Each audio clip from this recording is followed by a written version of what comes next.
Hello, my dear students. I am Dr. Yagyadeep Srimali. I welcome you to my channel Yagyadeep Commerce Classes.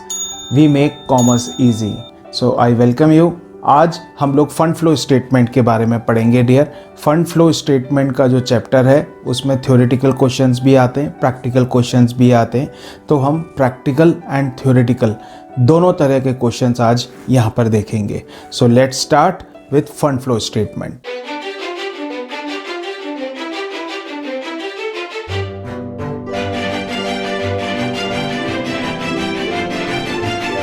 अब हम जो next topic पढ़ेंगे that is limitations of fund flow statement. तो बच्चों अब limitations के बारे में बात करेंगे। तो लिमिटेशंस इसके तीन तरह के होते हैं। लिमिटेशंस का मतलब होता है ये उन सीमाओं से बाहर जाकर के क्या काम नहीं कर पाता है या ये कहाँ तक कंस्ट्रेंट रहता है कि इससे ज़्यादा काम नहीं हो सकता।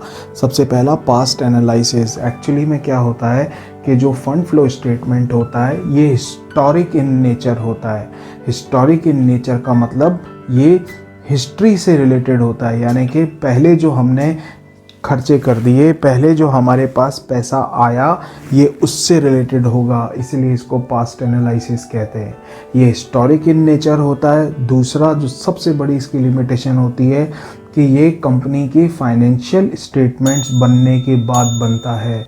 यानी सबसे पहले ट्रेडिंग अकाउंट बनेगा, P&L अकाउंट बनेगा, बैलेंस शीट बनेगी, उसके बाद जा कर के हम फंड फ्लो स्टेटमेंट बनाते हैं। तो जैसा कि मैंने बोला ये हिस्टोरिक इन नेचर है। देखो सबसे पहला हिस्टोरिक इन नेचर होता है। Historic is a very important word, ध्यान रखना यहाँ पर। इंफॉर्मेशन ऑफ पास्ट मतलब पास्ट से रिलेटेड इंफॉर्मेशंस देता है। Prepared after accounts are prepared, financial statements बनने के बाद फंड फ्लो स्टेटमेंट्स बनते हैं। Misleading presentation. बच्चे मिसलीडिंग प्रेजेंटेशन का मतलब कैसे होता है कि अगर मान लो कि जेब में 20 रुपये हैं, क्या वो बच्चा कहता है सर मेरे पास 20 रुपये नहीं है, तो मैंने इसको बोला कि ये तो बेहद गरीब बच्चा है, क्या ये सही है? हो सकता है कभी किसी बच्चे के जेब में 20 रुपये हो सकता है कल उसी बच्चे के जेब में 2000 रुपये थे, आज वो वॉलेट ही घर भूल गया, इसलिए उसके पास में 20 रुपये भी नहीं है। तो अगर मैं एक इन्फॉर्मेशन से कोई भी ऑब्जेक्ट कंक्लूजन बना लेता हूँ कि ये ऐसा होगा, यानी वर्किंग कैपिटल कम हो गई, इसका मतलब फर्म ने काम अच्छे से नहीं किया, इसकी प्रॉफिटेबिलिटी ऑब्जेक्ट बेकार हो गया, ये गलत है। ओवरऑल देखा जाएगा कि पूरे ईयर में क्या रहा। तो इसी वजह से अगर हम सिर्फ वर्किंग कैपिटल के बेस पर किसी भी फर्म को ये बोल देते हैं कि फर्म प्रॉपरली काम नहीं कर पाएगी, फर्म के मिसलीडिंग कंसेप्ट्स हैं या फर्म फाइनेंशियली स्ट्रॉन्ग नहीं है, तो ये चीज़ गलत हो जाती है। तीसरा होता है enable to provide item wise analysis of working capital, यानी ये करंट एसेट्स और करंट लाइबिलिटीज़ दोनों का कंपैरिजन करके बताती है आपके पास कितना पैसा है। जैसा हमने प्रीवियस टाइम पे पढ़ा था, current assets minus current liabilities होती है, तो जो पैसा बचेगा वो क्या होगा? करंट वर्किंग कैपिटल कहलाएगी। अब आइटम वाइज यानी कि मान लो कैश है, अब डेटर्स और क्रेडिटर्स की बात करते हैं, तो डेटर्स और क्रेडिटर्स हर एक इंडिविजुअल कंपैरिजन नहीं देता, ये सारे जितने भी तुम्हारे करंट एसेट्स हैं उनको लेगा और जितनी भी करंट लाइबिलिटीज़ हैं उनको लेकर के जो ओवरऑल जो पैसा बचेगा वो करंट एसेट्स के अंदर माना जाएगा। तो ये इसके तीन बेसिक लिमिटेशंस होते हैं। अब फंड फ्लो स्टेटमेंट और बैलेंस शीट में डिफरेंस स्टडी करेंगे। जैसा कि मैंने तुम्हें बताया था कि fund flow statement, balance sheet और P&L तीनों में डिफरेंस होता है। बच्चे फंड फ्लो स्टेटमेंट के अंदर sources and applications of funds पढ़े जाते हैं, जो हमने अभी बताया। सोर्सेज मतलब कहाँ से फंड्स आ रहे हैं, एप्लीकेशंस मतलब कहाँ फंड जा रहे हैं। जबकि बैलेंस शीट के अंदर हम overall financial position of a firm और अ कंपनी बताते हैं कि वो फर्म या कंपनी प्रॉफिट में है, लॉस में है, पहले के कंपैरिजन में, पिछले फाइनेंशियल ईयर के कंपैरिजन में अब उस कंपनी ने ज़्यादा प्रॉफिटेबिलिटी बनाई या नहीं बनाई। सेकंड आता है बेटा 2 साल की बैलेंस शीट के डाटा से मिलकर बनता है। जैसे मान लो तुम्हें 2019 का और 2020 का डाटा दिया हुआ है, तब तुम इसके अंदर नेट वर्किंग कैपिटल निकालोगे और पता लगाओगे कि 2019 और 20 में हमारी करंट एसेट्स इंक्रीज़ हुई है या करंट लायबिलिटीज़ इंक्रीज़ हुई है। जबकि बैलेंस शीट जो होती है वो उसी साल के फाइनेंशियल डाटा से बनती है, प्रिपेयर्ड फ्रॉम 1 ईयर डाटा। अगर 2019 का डाटा है तो हमें जो फाइनेंशियल पोजीशन पता लगेगी वो 2019 की लगेगी। अगर 2020 का डाटा है तो हमें जो फाइनेंशियल पोजीशन पता लगेगी वो 2020 की लगेगी।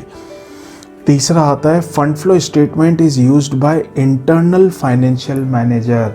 एक्चुअली में अभी हमने ये देखा था importance of fund flow statement के अंदर कि कितने पार्टीज़ के लिए इम्पोर्टेंस रखता है, लेकिन जो सबसे ज़्यादा इम्पोर्टेंट होता है वो इंटरनल फाइनेंशियल मैनेजर के लिए इम्पोर्टेंट होता है।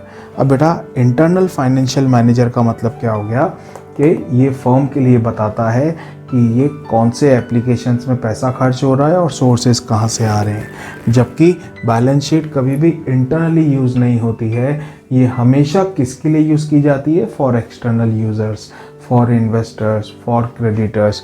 मतलब जो भी व्यक्ति फर्म से जुड़ा हुआ है और जो इन्वेस्टिंग एक्टिविटी करने में इंटरेस्टेड होगा, स्टेक होल्डर होगा, इन्वेस्टर होगा, उसके लिए बैलेंस शीट बहुत फ़ायदेमंद रहती है। अब बेटा फंड फ्लो स्टेटमेंट में फोर्थ आता है not compulsory to make. Fund flow statement internal assessment के लिए बनाया जाता है। फंड फ्लो स्टेटमेंट कोई कंपल्जन नहीं है कि फर्म को बनाना ही पड़ेगा, जबकि बैलेंस शीट के अंदर ये एक कंपल्जन होता है कि फंड फ्लो स्टेटमेंट बनाना ही पड़ेगा और कोई चारा नहीं है। तो बस ये चार बेसिक कंपैरिजंस होते हैं। बेटा अब अपन बात कर रहे हैं fund flow statement and P&L statement के लिए, P&L प्रॉफिट एंड लॉस के लिए। बेटा फंड फ्लो स्टेटमेंट और प्रॉफिट एंड लॉस के डिफरेंसेस में कोई खास डिफरेंस नहीं है। मतलब मेरे कहने का मतलब है इनमें कोई चेंज नहीं है। अगर तुम बैलेंस शीट के डिफरेंसेस याद कर लोगे तो P&L के डिफरेंसेस भी वही सेम रहते हैं। देखो कैसे, पहला था sources and application of funds, दूसरा इसी के P&L में आता है प्रॉफिट एंड लॉस बताता है, 2 साल की बैलेंस शीट के डाटा से मिलकर बनता है, यानी कि अभी बताया था 2019-20, 1 साल के डाटा से बनता है। 2019 का P&L तो 2019 का डाटा, 2020 का P&L तो 2020 का data. Fund flow statement is used by internal financial manager, यानी कि ये इंटरनल फाइनेंशियल मैनेजर से के लिए यूज़ होता है, जबकि P&L हमेशा एक्सटर्नल पार्टीज़ के लिए यूज़ होता है। P&L fund flow statement not compulsory to make, कोई कंपल्जन नहीं है कि बनाना ज़रूरी है, लेकिन P&L के लिए it is compulsory to make. Fund flow statement does not help in making, ये वाला पॉइंट ज़रूर डिफरेंट है बेटा कि फंड फ्लो स्टेटमेंट जो होता है वो P&L बनाने में हेल्प नहीं करता, लेकिन P&L जो होता है वो फंड फ्लो स्टेटमेंट को बनाने में मदद करता है। तो आई होप ये सारे डिफरेंसेस तुम्हारे को अच्छे से समझ में आ गए होंगे सब बच्चों को। सो प्लीज़ इनको एक बार अच्छे से नोट डाउन कर लो, सो दैट ये एग्ज़ाम्स में जो क्वेश्चंस आते हैं तुम्हारे छोटे और 1 नंबर और 5 नंबर में ये डिफरेंसेस आ सकते हैं, ध्यान रखना। Thank you so much my dear students for being with me, for studying with me, and please don't forget to like, subscribe and share my channel. I thank you very much. Comment if you have any query. I will solve it. Thank you very much.